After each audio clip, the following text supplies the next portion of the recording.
Lo mencionábamos recién, fue un tema que seguíamos atentamente en Radio Informe 3 a fines del año pasado. Incluso hablamos con el fiscal federal, el doctor Maximiliano Ayravedian, a quien el fiscal Marijuán le había encomendado establecer qué había pasado con este tema de una cantidad impresionante de empleados públicos que estarían indebidamente recibiendo también un plan nacional que tenía como requisito específico no tener un empleo en relación de dependencia.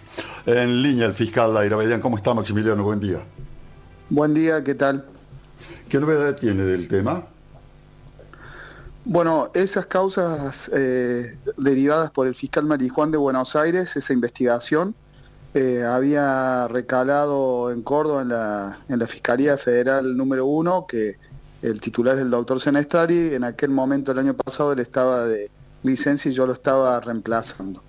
Esa investigación continuó y una parte, algunos casos de esa investigación, por cuestiones de división del trabajo interno, se dividieron entre las distintas fiscalías federales de Córdoba.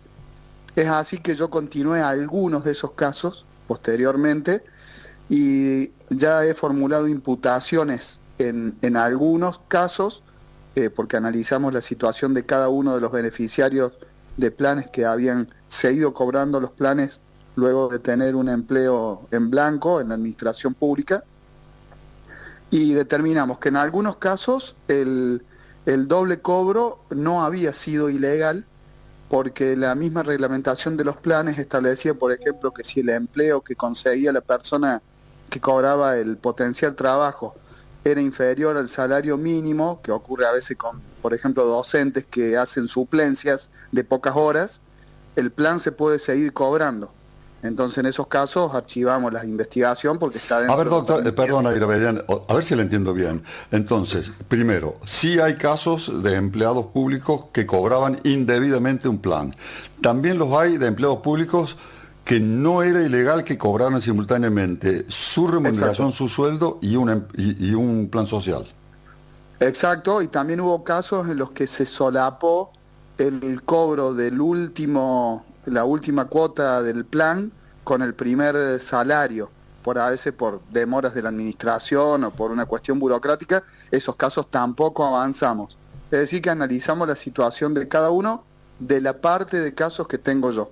Y en otros ¿Cuántos casos imputados tiene, doctor?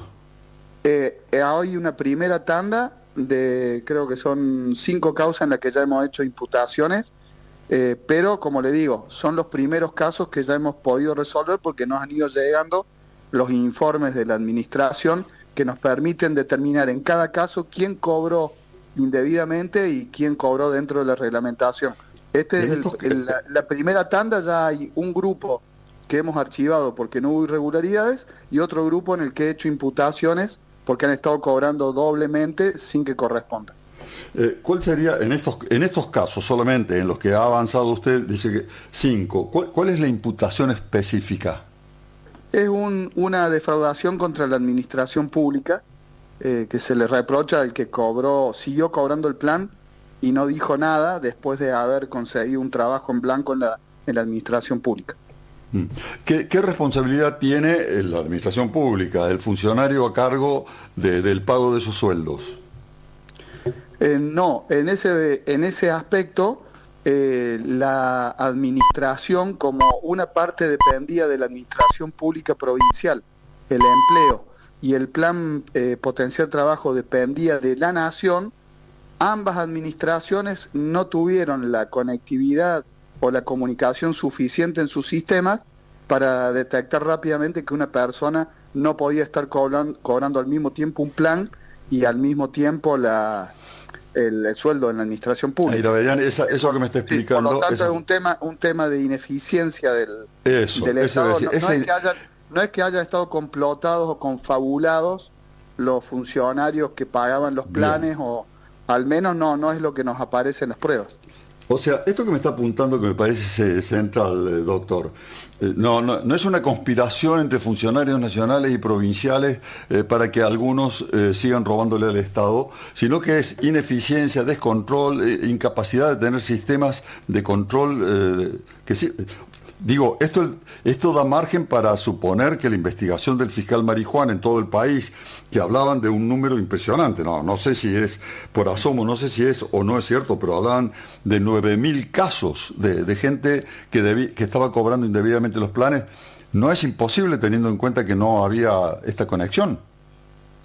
Bueno, el fiscal Marijuán, cuando empezó a derivar a las distintas provincias donde estaban domiciliadas las personas que cobraban los planes, es porque también prima facie entendió que en esos casos no había una responsabilidad de los funcionarios que él estaba investigando. En la causa de él, en Buenos Aires, entiendo que todavía está abierta la investigación en contra de los funcionarios que pagaban planes, pero no es una parte de la investigación que tenga yo.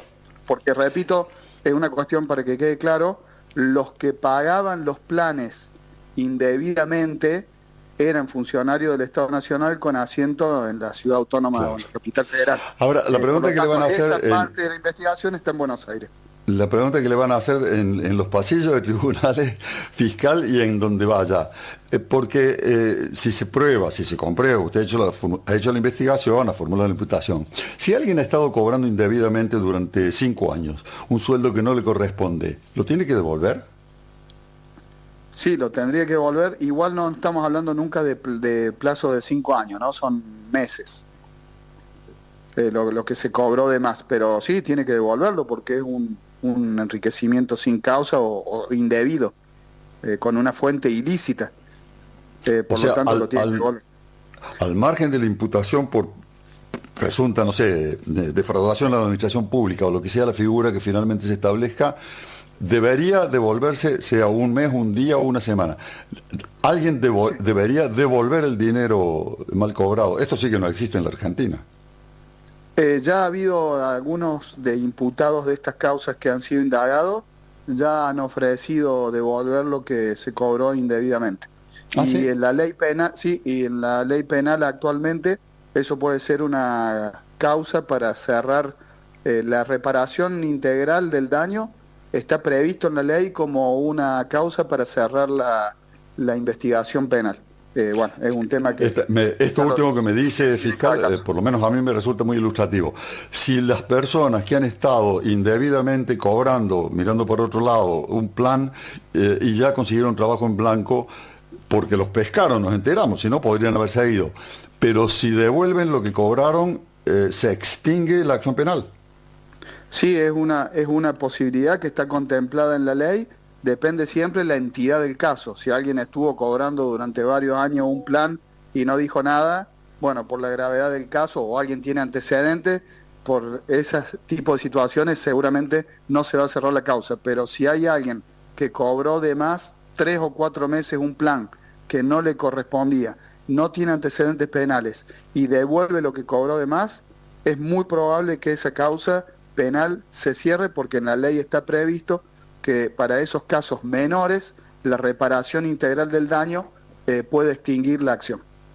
Le agradezco, doctora Aira. Las personas que, la última, las que han quedado imputadas, este número reducido, ¿pertenecen a la administración provincial? Es una primera tanda, ese número reducido es la primera tanda de imputados. Sí, pero ¿pertenecen a la administración pública provincial o municipales? Sí, pero el plan que cobró indebidamente era pagado por la nación, pero es de la administración provincial.